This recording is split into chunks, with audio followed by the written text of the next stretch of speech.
Minecraft, one of the most popular game franchises of all time.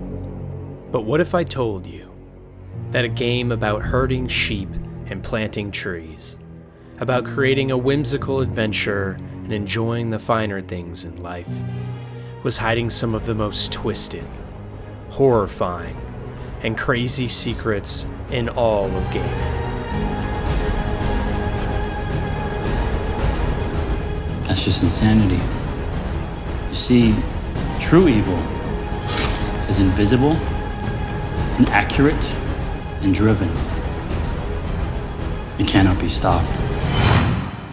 For those that don't know, an iceberg is a look into the craziest and most disturbing and interesting ideas in our favorite worlds. The ideas that make us wonder. The ideas that keep us up at night, and the ideas that light the fire within our soul to know about what's out there. And you see, my iceberg lists are a little different. I'm not just going to go down a pre-made list and look at each and every theory, but instead, I have my own curated one that includes theories, stories, and just fun stuff I find in my research. So buckle up. Nowadays, Minecraft, being the phenomenon it is, attracts quite a large following to its yearly celebration, Minecon, full of developer panels, gameplay demos, and fans just coming together to talk about the game they love. The first Minecraft, though, actually took place in August of 2010, with only 30 of the most die-hard fans coming together to support a what was then smaller game in the park.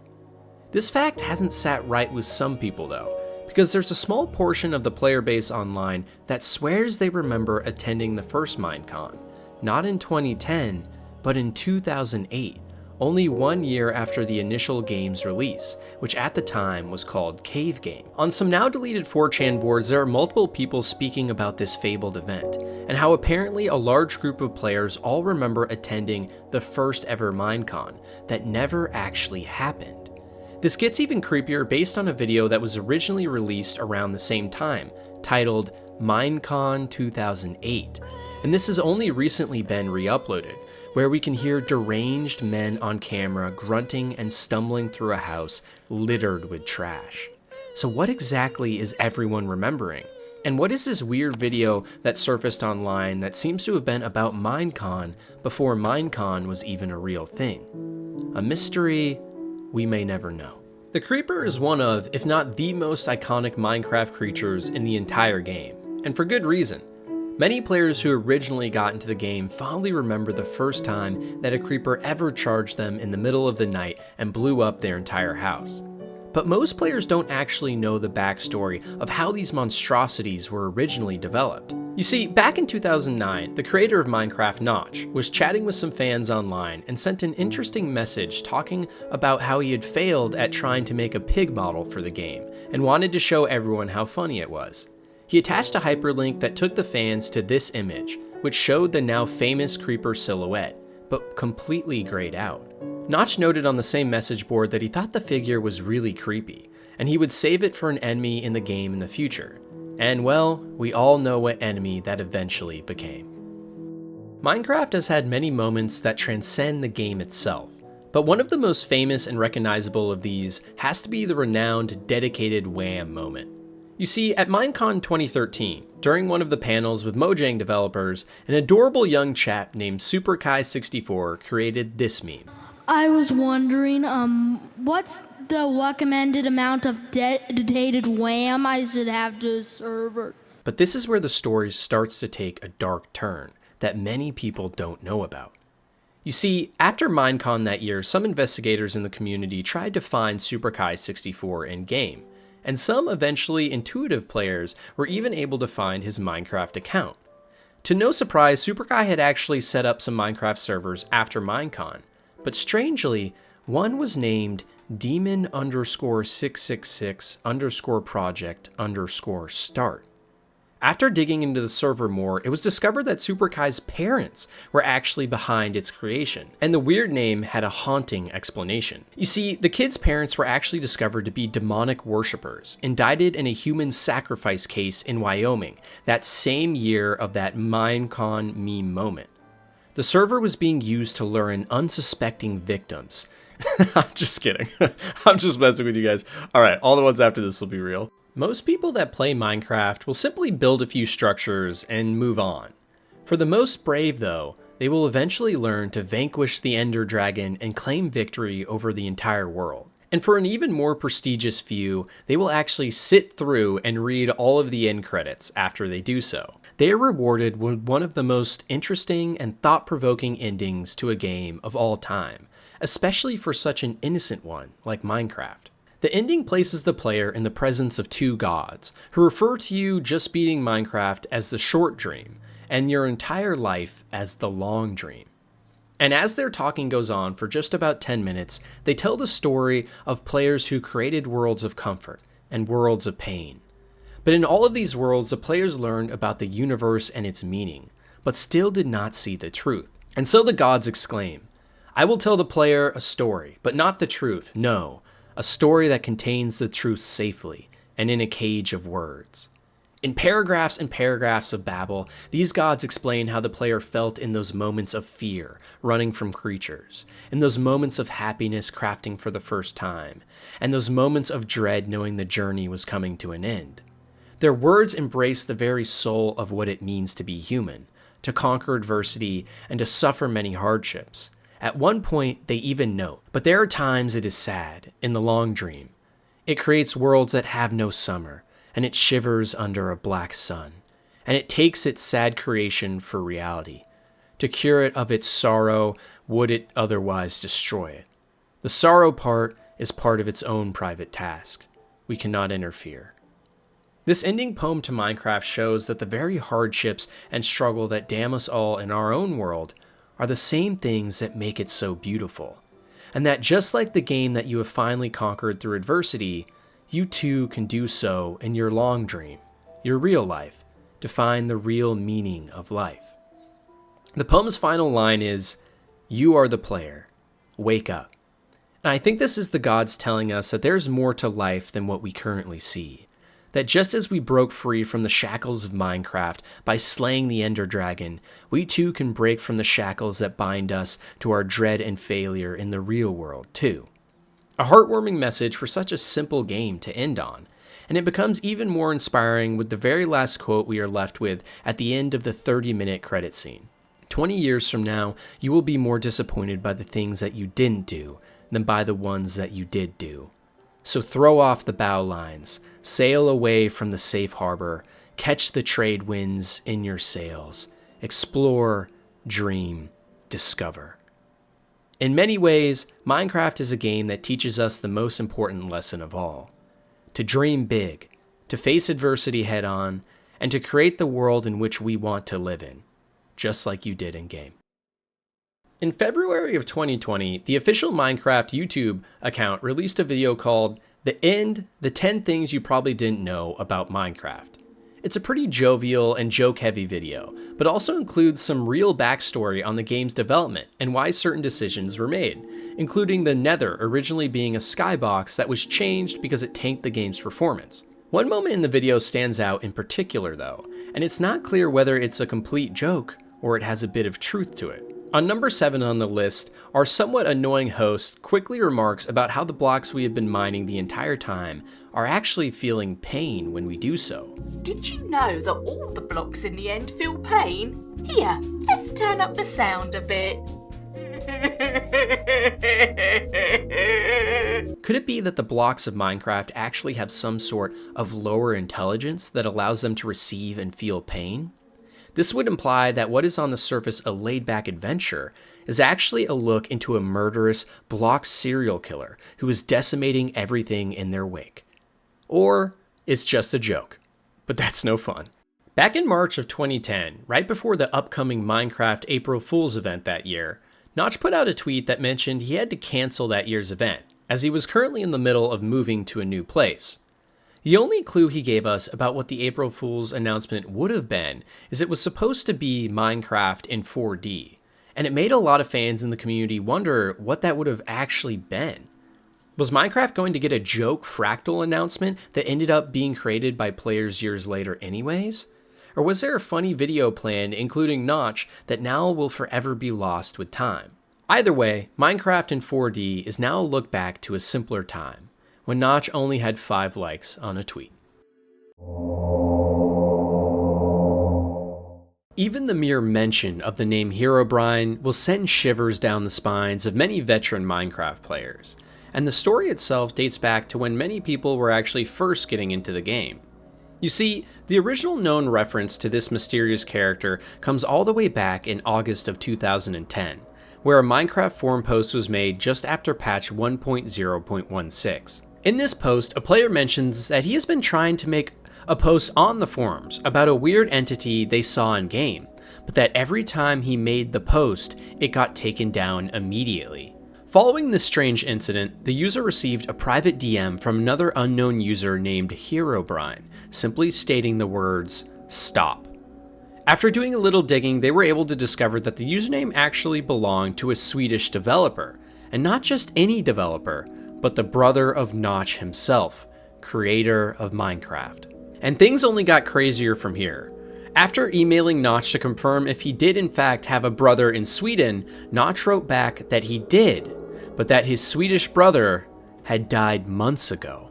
Immediately after this original forum post, an image that the user grabbed was posted once again on the forums of this mysterious playthrough and entity in the game, and this set the forums ablaze with speculation. In the image, you could see in the distance a strange man in-game simply staring at the player, with a haunting mist surrounding him.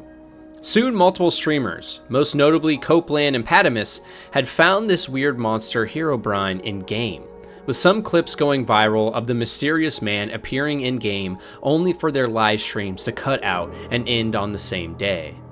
Now with the community in uproar, Copeland posted a secret link to a hidden website with nothing but the Minecraft character with weird eyeballs and code greeting visitors. When translated, the codes were shown to be references to a lost deity who is trying to escape its eternal prison, that apparently being Minecraft. It was speculated by some in the community at the time that Herobrine may have actually been the dark and ominous entity that had appeared in some old and unplayed Russian games from the 90s, now finding itself in the new plane of existence known as Minecraft, haunting multiple players. Sadly, for anyone gullible enough to actually believe any of this, it turned out to all be fake, and it was proved that Copeland and many others in the community, including the forum posters, had all created an elaborate hoax that had tricked much of the Minecraft community, especially considering most of them were kids at the time, willing to lie and spread rumors on their behalf. On top of this, the internet was just not as mature at the time, and the game itself is not the one we know today. Many players were still discovering things as they would go on, and the game itself had a more eerie and creepy feel to it in general that lent to theories like this being believed by a lot of people, before RTX came in and made everything look so nice and shiny. In fact, funnily enough, Notch does not even have a younger brother, yet this creepypasta rumor was still able to spread like wildfire. To this day though, Herobrine is a staple of Minecraft lore and custom, being included in multiple events and cinematic trailers. And there's now a tradition in almost every patch note for Minecraft to include at one point the simple phrase, "removed Herobrine from the game," as a funny nod and Easter egg for the players. Even the original seed to the world that picture for Herobrine was taken from was found, and to this day people are still out there searching for him. And while no one has been able to actually provide definitive proof this mysterious man exists, Herobrine shows just how interesting and fun the Minecraft community can really be. Based on the natural world border size of the Minecraft playable area, it would seem that the world of Minecraft itself is upwards of 8 times the size of our actual Earth. While this is impressive in its own right, where this theory gets even more interesting is the fact that the G-forces the Minecraft characters experience is most certainly not 8 Gs, which is what we would expect from an 8 times mass increase. In fact, based on the average meter-high jumps these characters are making on each block jump so effortlessly, the Minecraft world actually looks to have substantially less gravitational pull than on Earth. So what gives? Well, one explanation brought forth from the Minecraft community is that the Minecraft world is actually a hollow Earth. You see, on Earth, the distance from the center or core of our world to sea level is around 6,371 kilometers. But in Minecraft, that same distance calculation is a mere 62 meters. So could it be that all the extra space is nothing but a hollow center to this massive planet, thus limiting its gravitational pull in the universe to something much less than Earth? I don't know. It's just a video game. One of the coolest parts about Minecraft is the idea that each world is generated off of a seed reference number, which can then be used by subsequent players in the future to generate the same exact worlds based off of an internal game algorithm. There's actually a whole community based around finding programmatic and mathematical ways of constructing the most interesting worlds possible, and one of these worlds is the fabled seed you can see on screen. The seed spawns the player onto an island in the middle of the ocean. But besides this somewhat interesting start, the world seems as normal as any other. It's only by exploring the extensive cave system below ground that players can discover the truly terrifying part of the seed. As underground lies a never-ending and infinitely repeating sequence of the exact same matching cave system, which are generated due to matching sets of 32-bit integers being found one after another, which can be generated by finessing the pseudo-random properties of Java's random utility, which includes some internal steps like calling the next function to generate random bit sequences that can be programmatically set to match. This means that because of Java's sometimes wonky precision calculations, seeds can be found that produce infinite loops, generating the same objects over and over, through methods like setting a value to 0 during a multiplication step in an algorithm that is generating a specific part of the map. Some players have accidentally stumbled upon these famous seeds, and early on in Minecraft told horror stories of finding themselves trapped in never-ending caves and tunnels that simply went on forever into the abyss. It's something that many players in the early days didn't actually think was possible, but it's a truly horrifying realization to find yourself in the middle of nowhere, repeating for eternity. The Warped Forest is one of the newer and more interesting biomes in all of Minecraft. It's a creepy and very frightening area with many mysterious and rare materials, but the most memorable aspect of the entire zone is for sure the music and the sounds. In some of the ambient tracks, most notably Warped Forest Mood 9, we can hear what sounds to be demented and slowed down laughter played backwards, which we can hear from some of the Endermen in the zone, implying that they may be trying to communicate with us in some sort of way. We already know from some older Minecraft theories that Endermen do sometimes speak to the player in backwards or reversed English, set to different tones and frequencies. But here in the Warped Forest, it seems even more exaggerated. This could potentially also tie into the theory that the Ender Dragon is actually enslaving these Endermen, forcing them to do their bidding. And this Warped Forest zone could be one of the great powers that is allowing the Endermen to try and scream their last dying breaths, asking for help and salvation.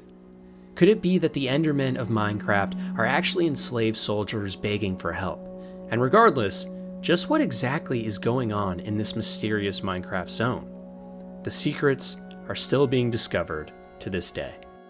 You would think after amassing a net worth just shy of $2 billion, the creator of Minecraft Notch would find himself in some of the happiest days of his life. But as is too common in stories like this, the sudden wealth that he accumulated from the game's success and eventual sale to Microsoft in 2014 only led to what many consider to be his downfall. You see, Notch was originally just an inspired programmer who liked making games in his free time, some of which we will discuss later on this list. And when he first created Minecraft over a decade ago, he had never imagined just how successful it would actually become. The problem was that Notch's true passion always laid in creating new and exciting prototypes for games, instead of the upkeep on existing ones. So when Minecraft found more and more success, he slowly distanced himself from the project, eventually letting a new leader take over, while he still maintained a majority of Mojang shares under his control. The issue though was, as new patches came out and more hate from the community arose from these patches, Notch was receiving the blame, even though he was barely even working on the game anymore. So in 2014, he tweeted out how he just wished he could just sell all his shares in Mojang and be done with it all, to which Microsoft actually immediately reached out to him and offered $2.5 billion in cash. With his newfound wealth, Notch bought out one of the most luxurious homes in Hollywood Hills and began to host weekly parties and extravagant events full of debauchery and crazy stories.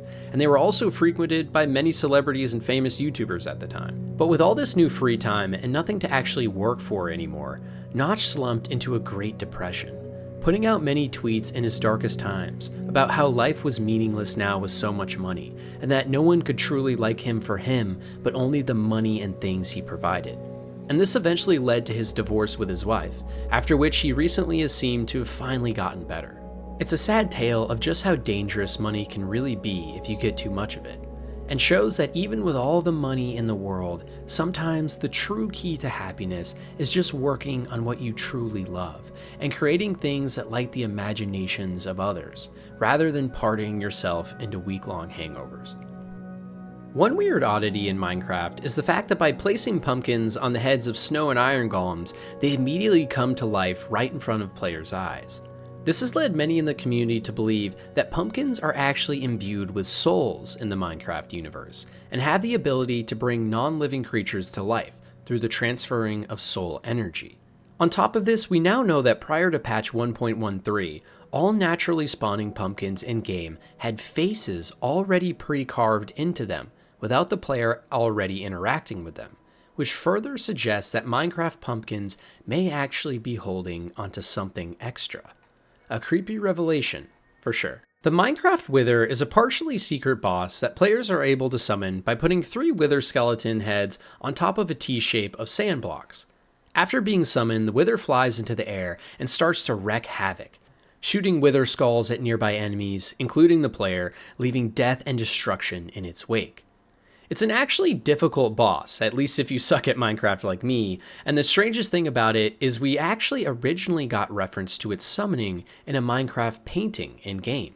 These paintings and some lore show that the Withers are an extremely powerful and ancient lost race of monsters, and were even able to fight a stronger version called a Wither Storm as the main antagonist of Minecraft Storymode Season 1.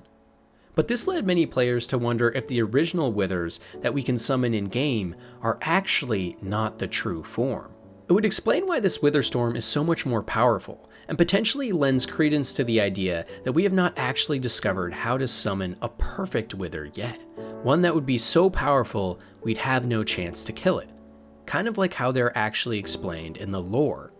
Our only summoning technique so far comes from a very pixelated painting, so potentially in the future players may discover a way to create the real deal, but only time will tell. 10 to the Sea is a game that was originally pitched by Notch as a successor to Minecraft that almost none of the player base even knows about. It told the story of a team of astronauts who went into hibernation on a spaceship in the 80s, only to be woken up by the onboard computer system 281 trillion years later, hence the name of the game. With a similar art style to Minecraft, the game focused more on first-person shooting and combat in small spaces, but Notch did plan to allow players to travel to multiple different planets, with similar mechanics to Minecraft, including crafting, trading, and creating. The game was cancelled in 2013 though, shortly before the sale of Minecraft to Microsoft, and Notch simply said he was having trouble being creative within the game, so it was eventually cancelled. For me though, this game on paper could have been awesome, and the idea of a Minecraft in space across multiple planets with fast-paced and fun Quake-like first-person shooting sounds great. Sadly, this game will likely never see the light of day, but in many ways could have been No Man's Sky before No Man's Sky was even a thing. Say what you will about Notch, but that man is truly a visionary. Back in Minecraft Alpha version 1.1.1, which was released in September of 2010, a new song track was unveiled that was created by the man himself, Notch. Titled Calm4.ogg, the track was mostly uneventful, except for one extremely strange moment partway through the song where a super slowed down version of presumably Notch saying Mojang specifications is simply thrown in for a couple seconds. Mojang specifications.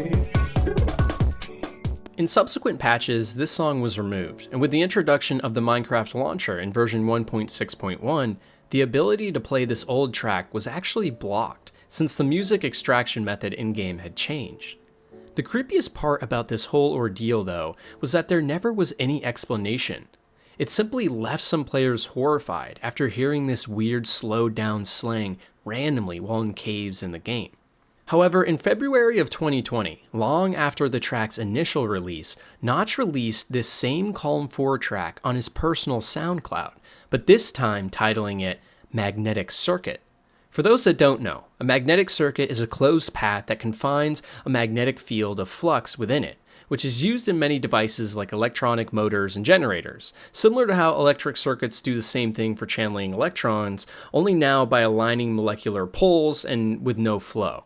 So could this title be a clue as to what's actually going on with the song Calm4.ogg? It's hard to say, as there's literally nothing online about this particular coincidence. So any speculation has to be made on the fly. But maybe this magnetic field analogy could be a clue that Notch feels like he's trapped in a prison within Minecraft. We know he had grown tired of the game over time, and we know magnetic circuits trap fields within them. So along with an ominously slowed down Mojang specification speech, maybe Notch was telling us he thought his work was too corporate at the time and he couldn't escape it. It's a huge revelation if true, but let's be real, it probably isn't. Let me know down below what you guys think the real meaning is. Or if you want to be boring, just mention it was a random song Notch created that people like me are blowing out of proportion. Because while that's the real answer, it's no fun. Inside of the acclaimed endgame, or nether regions of Minecraft, I just realized how weird that sounds, lies a basalt deltas biome that may be hiding some unknown secrets to the world of Minecraft. You see, basalt is a dark, fine, and grainy rock produced from volcanic eruptions, but it is never explicitly stated in-game that the rocks here actually came from a volcano. Where this gets really weird is sometimes when traveling around the biome, the player may hear this strange sound. For those that didn't pick up on it, this sound is eerily similar to a Geiger counter, which measures the radioactivity by detecting and counting ionizing particles in the air. Could this be a clue from Mojang that the Nether may actually be radioactive from the result of a volcanic eruption, or even more hauntingly, something else? Because some other theories in Minecraft actually postulate that the ancient debris mineral type, which we can find in-game, may be the result of a nuclear explosion that originally created the Nether and spawned the now well-known in-game of Minecraft. Potentially this could mean that scientists at some point in the Minecraft universe went too far and set off a huge reactor meltdown and explosion experimenting with nuclear energy, and this could have created the Nether as we know it today, resulting in new mineral types and the Geiger sounds that we hear. On top of this, the actual region of the Nether points to radiation poisoning, as many of the trees have grown a lot of giant moss spores, which is interesting considering moss grows very well in highly radioactive environments. And lastly, the pigmen of the Nether also have many weird genetic mutations and problems that could be attributed to high radiation, as well that it turns them into zombified pigmen. Either way, the story of the Nether is shrouded in mystery, and a giant nuclear explosion seems to explain a lot of it. In 2012, with the rising popularity of Minecraft and exponentially growing player base, Mojang made the executive decision to start migrating player profiles over from their existing Minecraft accounts into the newly created Mojang accounts. Players were given the ability to simply migrate their account over to make sure they were included in new updates. But on May 3rd, 2018, years later, a mistake was made. Over 100 Minecraft accounts that had not transitioned to Mojang accounts during the now 6-year window were accidentally deleted. This meant their profile names and accounts were up for grabs, and with some of these accounts boasting popular names like Imperial, this meant they were quickly grabbed up by other players and bots. In order to rectify their mistake, Mojang reverted the changes and allowed the old account owners and the new account owners to keep the same name, giving them both their own unique identifiers at a database level, as this was seen as the only fair option for both sets of people who had gotten the name.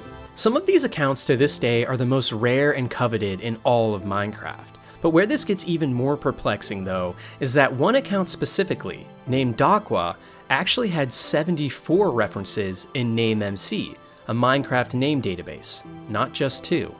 Some in the community speculated these were employee accounts used for testing, under the name Developer Account Quality Assurance. but Minecraft YouTuber the Mr. Epic actually exposed the real truth in 2020. You see, during the early days of Minecraft, many organizations would try to quote-unquote snipe usernames using an army of botnets, to later sell to players who were dying to get the names that they really wanted. One of the developers involved in these groups actually discovered an exploit during testing some of their sniping code, which allowed users to spam Minecraft account creation pages with gift codes, which in turn created the possibility to instantiate infinite amounts of accounts under one profile. On top of this, using the gift card method, each account was given a completely unique universal identifier that could join servers, change names, and a lot more. This meant this one coder was able to duplicate the Dakwa account over 70 times, resulting in the now infamous question of what these accounts really are. Sadly, this exploit was patched in a future version of Minecraft, and the duplicate accounts were removed forever, long gone to the history of the game. In many ways, the Nether in Minecraft is its own version of hell, but almost no monsters in this land strike more fear into players' hearts than these giant flying pillows, the ghast. They shoot massive fireballs that can do up to 7 or more hearts of damage in one shot, and have been known to constantly kill players who venture into this mysterious and creepy place. But what exactly even are these ghasts? One theory from YouTuber SPDS takes an especially disturbing guess at this. You see, in the Minecraft Mobestiary, which is a breakdown of each and every creature you can find in-game, some players discovered that there were some pictures of ghasts that showed them as having mechanical insides with the redstone controllers. This is a huge revelation, as it implies that these ghasts may actually be robots, but it only gets crazier from here. You see, in-game there's an advancement called Uneasy Alliance, which tasks players with rescuing a ghast from the Nether, bringing it safely home to the overworld, and then killing it. If we disregard how messed up this actually is, and just take a look at the text itself, it becomes immediately strange the wording that was used. What did the developers mean when they said rescue the ghast, and return the ghast home when they wrote this achievement? Isn't the ghast's home the Nether? Why do we need to rescue them? Could it be that the ghasts are actually mechanical homes that are housing the souls of none other than humans? We get another tip-off this could be the case with a common drop from the ghasts themselves, the ghast tears, which can be used for many high-level crafting recipes. And even more crazy, many of the ghast sound effects are called cries. So keeping this all in mind, it truly seems plausible that these fluffy pillow monsters we have been fighting in the Nether for years now are actually mechanical cells trapping human souls who scream in pain and cry as they float endlessly through the demented Nether. So next time you kill a ghast, know it may actually be an innocent soul of a fellow human being. A small minority of Minecraft players online have reported that they have seen some weird behavior after looking at the moon in-game for a prolonged period of time. Some players told stories of suddenly being set on fire. Some lost their worlds due to corruption. Weird shadow entities began appearing in the game for some, and we even have one video of supposed evidence, where staring at the moon in-game caused someone's game to crash. These players that have experienced the disastrous moon curse have begun to theorize that there is some hidden code in the base game of Minecraft that is tracking whether the player model is looking at the moon. And if they are for an extended period of time, all sorts of problems with the game start to occur, by design. And while there still is no definitive proof of this moon curse, simply staring into a dark Minecraft night sky with the moon beaming above can be a transformative experience in and of itself. Entity 303 is a creepypasta story first mentioned by the user TheSpeed179 that tells the tale of a group of friends who got more than they bargained for while playing Minecraft. One of the more tech-savvy friends in the group sets up a server for his friends and himself, and they all hop in and start building a variety of things together. But this is where it starts to take a dark turn. According to the story, the friends noticed that on the server a strange message had appeared from a new user simply named 303. The stop command had been typed in by this mysterious player, but nothing else happened.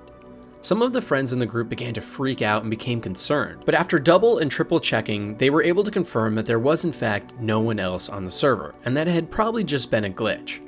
Suddenly though, more commands started pouring onto the screen, with the 301 character spawning multiple objects to which the friend group was not aware of what they were. One of them was even able to, out of the corner of their eyes, notice a strange and mysterious figure off in the distance, simply staring at them on the server. And on their Skype call, they all started to theorize about what was actually happening. But it was at this moment that a strange new man joined the Skype call, with a blacked out face and distorted speech. Most of the friend group immediately screamed and left, all but one, simply being told the phrase, "Make a wish." The boys' computers started to exhibit signs of being hacked, and they all agreed to stop playing as the whole ordeal with this mysterious hacker had really freaked them out. Sadly though, this was not the end of the road for this friend group, as soon they started being watched in real life as well, with multiple in the group receiving notes or finding writing in their mirrors that simply said, "Make a wish." Shortly after, all of the boys went missing. Some in the Minecraft community to this day believe that Entity 303 is still somewhere out there, searching for its next victim, hiding in the shadows. And coincidentally, all of those people are under the age of 10. The golden apple is one of the rarest and most sought after items in the entirety of Minecraft. Rumored to only drop upon killing Notch's player character, these golden fruits restore a bunch of health and can be used in some of the rarest crafting recipes. But the story of how this apple was actually added to the game is where the real interesting lore begins. You see, back during the very beginning of Minecraft, in its infancy stages, the game had no dedicated multiplayer yet. Rather, players would host and join their own servers that all had a variety of issues, including non-stop griefing, no world backups, and hacking. All of this began to change though, thanks to one exceptionally skilled coder who went by the name JTE. She had spent countless hours reverse engineering the codebase for Minecraft and its server-side calls, which had been obfuscated by Notch to protect his intellectual property. And over time, JTE was able to create new servers and plugins that allowed Minecraft community members to more easily create and join multiplayer games.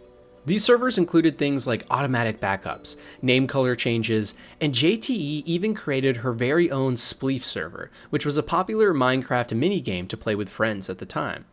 But for a first in Minecraft's history, this Spleef server would be automatically reset at the conclusion of each game, instead of forcing players to manually rebuild every block to play again on the server. In many ways, JTE spawned the beginning of true Minecraft multiplayer, and she even created multiple advancements in the game's engine that Minecraft would later go on to use in its own standalone multiplayer.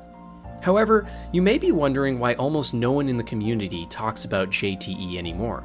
You would think for such an influential figure, more players would revere her. Sadly, the reason for this is that JTE and some of the Minecraft forum moderators started to butt heads, with many claiming that she was stealing from the work of Notch and unfairly leading players to her servers instead of the new ones that Notch was working on. This resulted in many threats and bans, and even JTE herself making long posts about how she had done nothing wrong.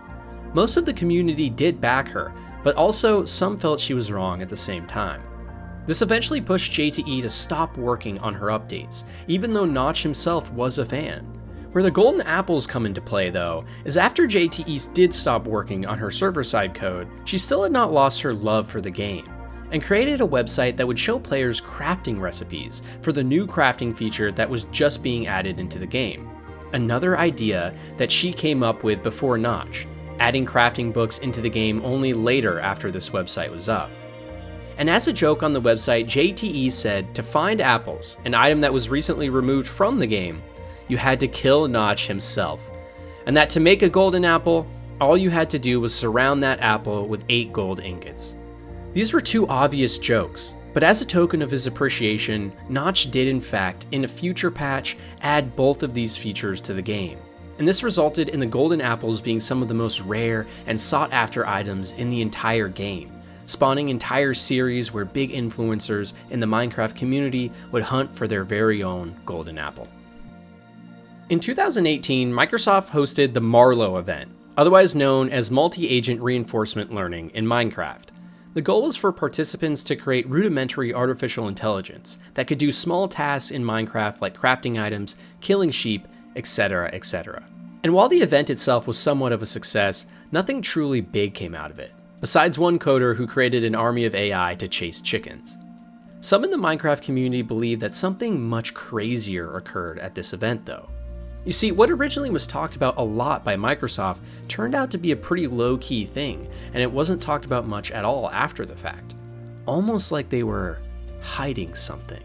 Could it be that one of the contestants in this Marlowe event had actually stumbled upon a way to create general relative intelligence through Minecraft? And is this fact being hidden away from people in fears that it could lead to a lot of outcry? A select few Minecraft players believe this might just be the case. While today Minecraft is a worldwide phenomenon for all ages, it actually had very humble beginnings.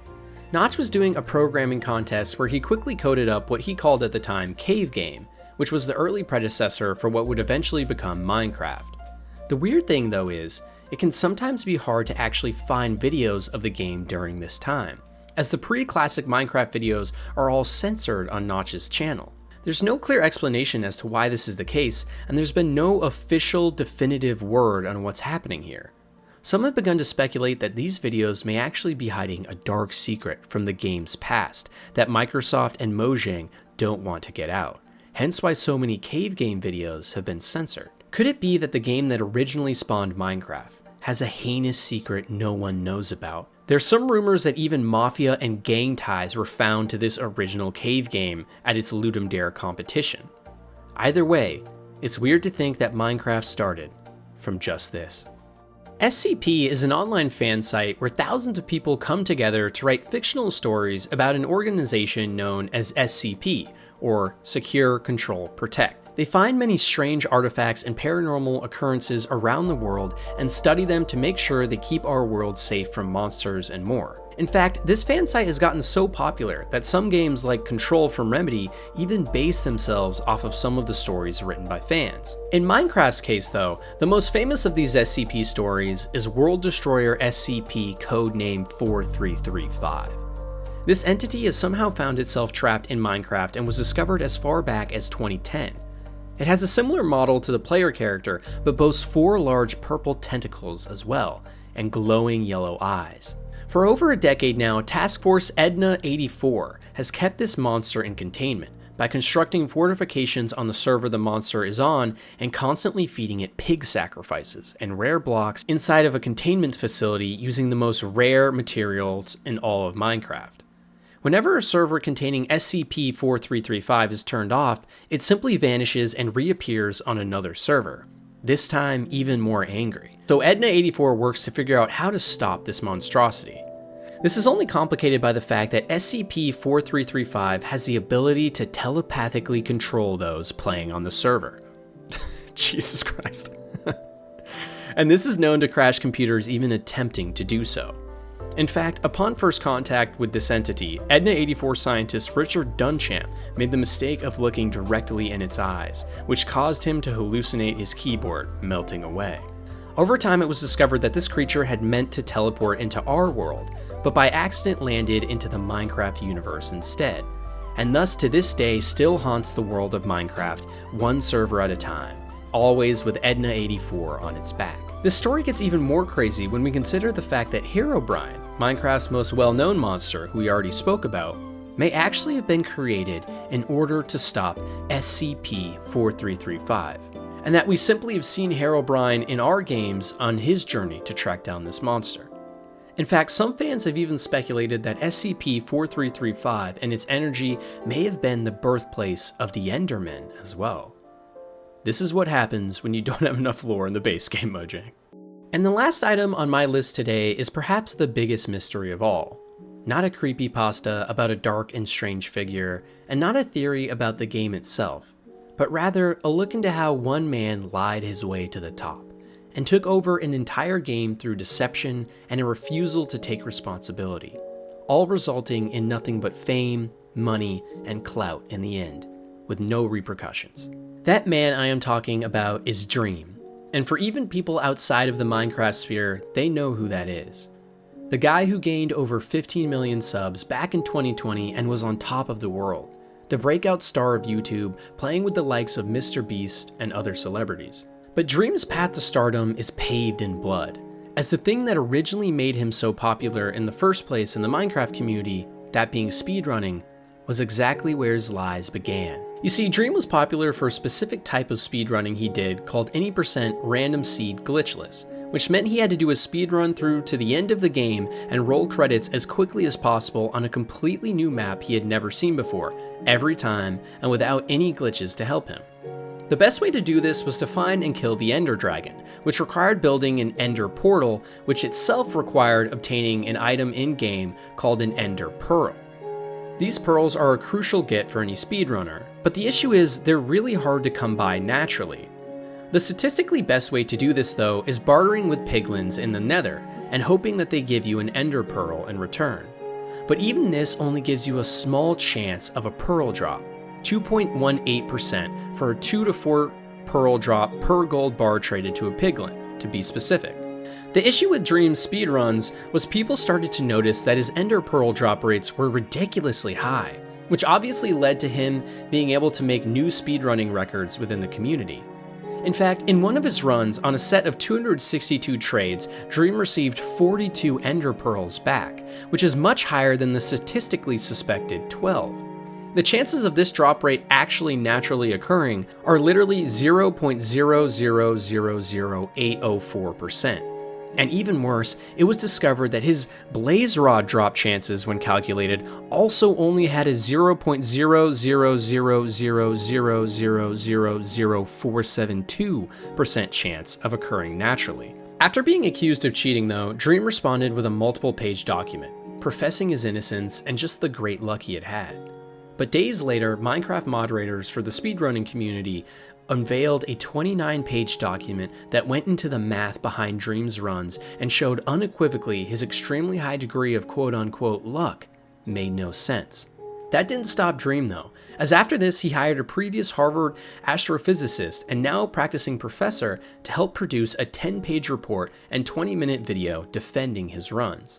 But shortly after this dropped, other mathematicians and scientists started to weigh in on the now viral issue and poked many holes in Dream's reports that once again showed beyond almost a shadow of a doubt either Dream was a liar and a cheater, or quite possibly the most lucky human being to ever have graced Earth. Dream did apologize later, but it was not a sincere apology, and you could tell that he did not care that he had cheated his way all the way to the top. Could it be that the biggest face Minecraft has ever seen only grew to such big heights and popularity because he cheated his way there? Well, yes and no. On one hand, yes, it does look like Dream cheated, but he also was genuinely one of the best players in the game and had an extremely high skill level, and was also amazing at creating good and engaging content. The problem I have with it more personally is that instead of owning up to his mistakes, Dream chose to dig himself into a bigger hole, lying and deceiving an especially young audience into supporting him in his non-stop rise. And when he was caught red-handed, he refused to have the decency and dignity to have grace in defeat. It goes to show just how cutthroat the world of content creation can be at times. Thanks so much for watching, guys. The recent support and love means a ton to me. And don't forget, if you guys want to actually see me on video and interact with me live, I do live streams every weekend right here on this channel and on my Twitch channel. And if you want to see daily clips from videos like this and moments on my stream, check out my Instagram, TikTok, and secondary YouTube channel as well. And lastly, if you want to support me even more, we also now have a YouTube membership program that comes with some cool perks and its own private channel. So as always, I hope you guys have a nice and great day, and let me know down below what video you want to see next in my Iceberg series. Until next time.